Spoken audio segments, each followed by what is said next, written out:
नमस्कार दोस्तों, आप सभी का स्वागत है। मेरा नाम डॉक्टर लोकेश बाली है। मेरे पास सुरभि का कमेंट आया है। वो पूछती हैं कि सर मिनिमम कितने टाइम में हम पीएचडी कर सकते हैं और बिना पीएचडी कंप्लीट किए क्या हम प्रोफेसर के लिए अप्लाई कर सकते हैं। आज इस वीडियो में हम दोनों सवालों के जवाब जानने वाले हैं। दोस्तों, हम सबसे पहले बात कर लेते हैं कि पीएचडी करने में आज के टाइम पर यानी 2020 में कितना समय लगता है। हम पहले से बात शुरू करते हैं। जब मैंने पीएचडी कंप्लीट किया था उस समय मिनिमम जो समय था पीएचडी करने का वो तो 18 महीने, यानी कि आप 18 महीने से लेकर 5 साल के बीच में कभी भी अपनी पीएचडी को सबमिट करा सकते थे।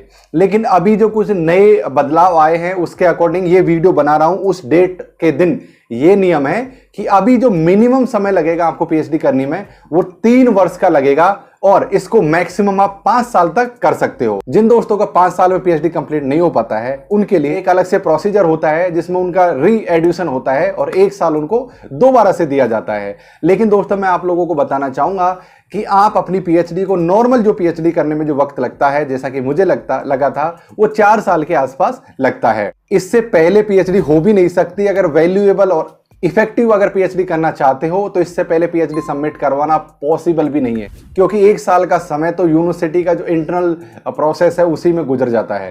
तो आज के समय में 3 साल मिनिमम समय है पीएचडी करने का। दोस्तों, ये बात तो हो गई फुल टाइम पीएचडी की। अगर आप पार्ट टाइम पीएचडी करते हो तो पार्ट टाइम पीएचडी में क्या है कि आपको 1 साल एक्स्ट्रा देना होता है, यानी कि जो 5 साल में कंप्लीट हो रही है वो आपकी 6 साल में कंप्लीट होगी और जो आपका मिनिमम 3 साल का समय है वो 4 साल का समय हो जाएगा। यानी कि पार्ट टाइम पीएचडी में आपको 1 साल एक्स्ट्रा लगने वाला है। अगर आप चाहते हो फुल टाइम पीएचडी क्या होती है और पार्ट टाइम पीएचडी क्या होती है, इसके ऊपर मैं वीडियो बनाऊं तो आप मुझे कमेंट्स करके बताइए, मैं एक वीडियो इसके ऊपर अलग से बना दूंगा। अब दोस्तों, सुरभि के दूसरे सवाल का जवाब देते हैं। वो कहती हैं कि क्या बिना पीएचडी कंप्लीट किए हुए हम असिस्टेंट प्रोफेसर या प्रोफेसर के लिए अप्लाई कर सकते हैं क्या, उन्होंने ये कहा है। दोस्तों, मेरे समझ में ये नहीं आता कि आप लोगों को ऐसी भ्रांतियां आपके मन में डलवाता कौन है। जब दुनिया चीख कर हम इस बात को, हमारा पीएचडी वाला पूरा ये देख लीजिए प्लेलिस्ट बना रखी है जिसमें पीएचडी की एक भी चीज़ ऐसी छोड़ी नहीं है जिसमें मैंने चीज़ों को कवर नहीं कर रखा हो। आपको अगर अलग अलग टॉपिकों पर, चाहे पीएचडी से रिलेटेड या फिर यूजीसी नेट से रिलेटेड या फिर बेस्ट बुकों से संबंधित अगर कोई टॉपिक जानना है, समझना है, तो हमारी प्लेलिस्ट देखो, मैंने सभी टॉपिकों को वहां पर कवर किया हुआ है। दोस्तों, आप लोगों से किसने कहा कि आप असिस्टेंट प्रोफेसर के लिए तभी अप्लाई कर सकते हो जब आपका पीएचडी होगा? कौन है ऐसी अफवाह फैलाने वाले, कौन लोग हैं वो? मैं खुद पीएचडी किया है मैंने, लेकिन आपको दोस्तों मिनिमम जो क्वालिफिकेशन होती है किसी भी सहायक प्रोफेसर की वैकेंसी में आवेदन करने की, वो केवल पीजी यानी मास्टर डिग्री जिसमें एक 55% से ज़्यादा, या अगर वो किसी कैटेगरी से बिलोंग करते हैं तो 50% से ज़्यादा उनके अंक हैं, और साथ में यूजीसी नेट अगर वो क्वालिफाइड हैं, या फिर किसी स्टेट की, अगर वो स्टेट के अंदर देते हैं तो स्टेट का सेट क्वालिफाइड है, तो वो असिस्टेंट प्रोफेसर के लिए अप्लाई कर सकते हैं।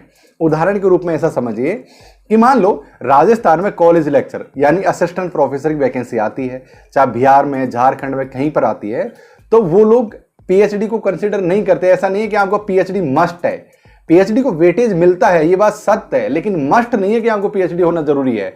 तो जो भी दोस्त मेरे इस वीडियो को देख रहे हैं इस समय, अगर उनके मास्टर डिग्री कंप्लीट है और उन्होंने नेट पास कर रखी है तो उसके आधार पर भी वो कहीं भी किसी भी विश्वविद्यालय में असिस्टेंट प्रोफेसर के लिए आवेदन कर सकते हैं।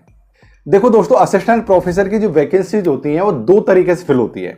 एक तरीका तो ये है कि यूनिवर्सिटी अपने हैंड से वैकेंसी निकालती है और वो इंटरव्यू बेस्ड वैकेंसी होती है जिसमें एपीआई स्कोर बहुत ज्यादा मायने रखता है। अगर आप चाहते हो कि मैं एपीआई स्कोर को बहुत अच्छे से एक्सप्लेन करूं किसी दिन आपके सामने, तो कमेंट सेक्शन में मुझे जरूर से लिख के बताओ।